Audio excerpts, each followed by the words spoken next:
Setting up an aquarium may seem simple, but many people start the wrong way. Choose the fish first. Assemble everything in a hurry, and in a few days see the animals fall ill or die without understanding why. The result? Frustration, lost money, and the false impression that aquarism is too complicated. The truth is that setting up an aquarium is not difficult, as long as you follow a logical and safe order. And that's exactly what you will see in this video. A complete step-by-step and straight to the point.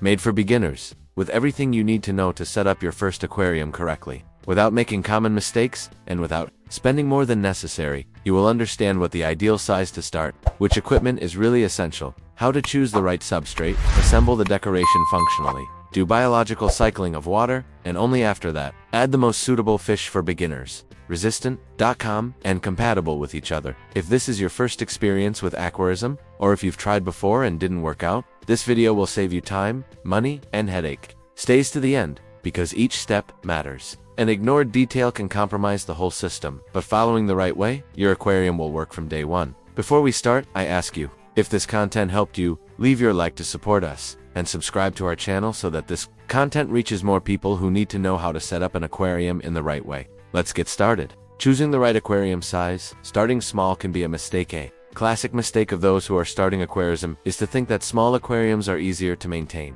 The logic seems simple. Less water, less work, right?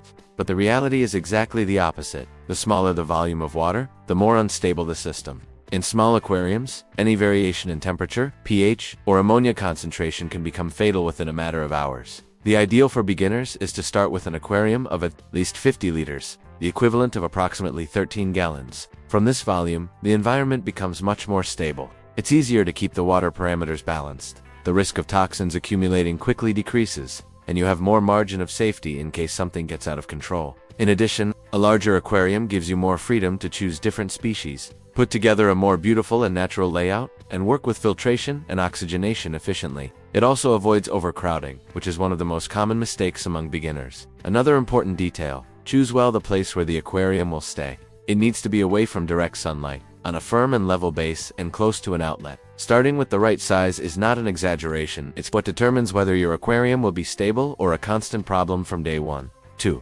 Essential equipment. What really matters at the beginning? You do not need to invest a fortune to set up a functional aquarium, but you must choose well what you will buy. And here's an important warning. Many people spend on decorations and unnecessary products, and forget about the equipment that really keeps the fish alive. The most essential item is the filter. Without it, there is no aquarium. The filter removes visible dirt, promotes water circulation, oxygenates the system, and most importantly, it houses the beneficial bacteria that make biological filtration. For beginners, hang-on filters, or internal filters with good flow are the most practical. Ideally, the filter should process 4 to 6 times the total volume of the aquarium per hour. Secondly, there's the thermostat. Most tropical fish need a constant temperature, between 75 degrees Fahrenheit and 80 degrees Fahrenheit. Sudden variations stress the fish, lower their immunity, and can lead to death. A good thermostat avoids this problem and keeps the aquarium stable. Lighting is also important, especially if you are using natural plants. Weak or too decorative lamps can damage the growth of plants and even stimulate algae. Prefer aquarium-specific LEDs with full spectrum. Other useful items: thermometer, water conditioner, ammonia tests, nitrite, pH, nitrate, catch net, and siphon for cleaning. Avoid too cheap all-inclusive kits. They usually come with weak equipment, and you end up having to change everything after. Start with the basics but with quality. 3. Substrate, decoration, and layout. More than just garnish, many people set up the aquarium as if they were decorating a shelf. Fill it with colorful gravel, fluorescent plastic plants, and exaggerated artificial ornaments. But aquarism is not only aesthetic. The layout of the aquarium directly influences water quality, fish behavior, and even system health. Let's start with the substrate. Avoid colored pebbles or materials that release paint. Opt for neutral gravel, pool filter, sand, or aquarium sand. If the idea is to use natural plants, include a layer of fertile substrate underneath. This will feed the roots and stimulate growth. If you are going to use only artificial plants, common fine gravel will do, as long as it is of good quality and does not change the pH of the water. In decoration, less is more. Natural logs, smooth stones, and ceramic caves work better than castles. And plastic divers, in addition to making the aquarium more natural, these elements create hiding places, rest areas, and division of territory, which reduces fights and stress. Avoid ornaments with a dubious finish. Many leave waste or contaminate the water over time. And most importantly, think of the movement of fish. Assemble the layout with open areas for swimming, shaded regions, and places for refuge. A good layout is not only for decoration, it helps maintain the balance of the aquarium, improves water quality, and makes your fish behave much more naturally. For aquarium cycling, the most ignored and most important step. If there is a mistake that destroys more aquariums than any other, it is this: put the fish before the water is cycled.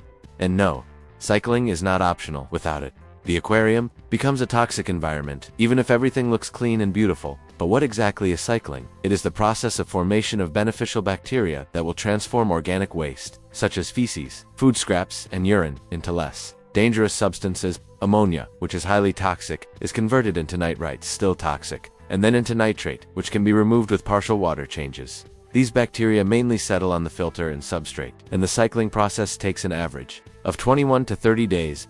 During this period, no fish is placed in the tank. You can use feed to simulate the presence of fish, or add commercial biological accelerators to accelerate colony formation. Meanwhile, you need to follow the cycle using ammonia, nitrite, and nitrate tests. Only when ammonia and nitrite are at 0 and there is presence of nitrate, the system will be mature enough to receive the first inhabitants. Ignoring cycling is like putting fish in poisoned water and waiting for them to survive. Take your time. This is the step that separates a healthy aquarium from an inevitable failure. 5. Choice of the first fish. Resistant.com and compatible with the cycle over the aquarium is finally ready to receive life. But now comes another critical stage: choosing the first fish. And here it is also common to make mistakes that can compromise everything that has been done so far. The ideal is to start with species that are resistant, peaceful, and compatible. Nothing to immediately put big fish, aggressive, or too demanding. Your system is still adjusting, and it's important that the first inhabitants help, not complicate. Here are some of the best options for beginners. Guppies, very adaptable, colorful, sociable, and easy to care for. Mollies, active, resistant, and great fish for community aquariums. Plotties.com. Available in various colors and ideal for beginners. Corydors. Live in the background. Help with cleaning and do not bother anyone. Tetras, neon, black, ghost, rhodostomus, small, quiet, and great to live in group. Avoid territorial species such as male bettas, scalers, or African cichlids early on. They may be beautiful, but they require more planning, space, and experience. Another key point: do not put all the fish at once. Introduce gradually, observing the behavior and parameters of the water. This gives time for the biological system to adapt to increased organic load. Remember, aquarism is not about having many fish, but about keeping balance. A stable aquarium with compatible fish is much more beautiful and durable than a tank full of conflicts. Setting up an aquarium may seem complicated at first, and you can't deny that it's a lot of details. But when you follow the correct step-by-step, everything starts to make sense.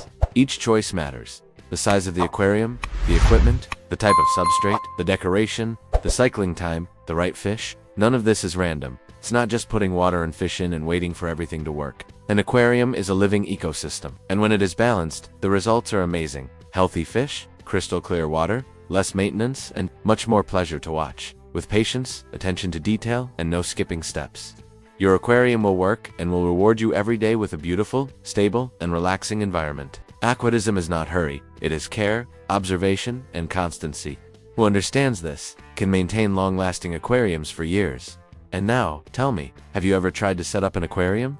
What was the hardest part? Share in the comments. If this video helped you, leave the like and subscribe to the channel. Here has direct and practical content for those who want to learn real, without winding. In the next video, we will talk about the assembly of planted aquariums, the best fish for beginners, and the most common mistakes that make everything go wrong. Then activate the bell and stay on.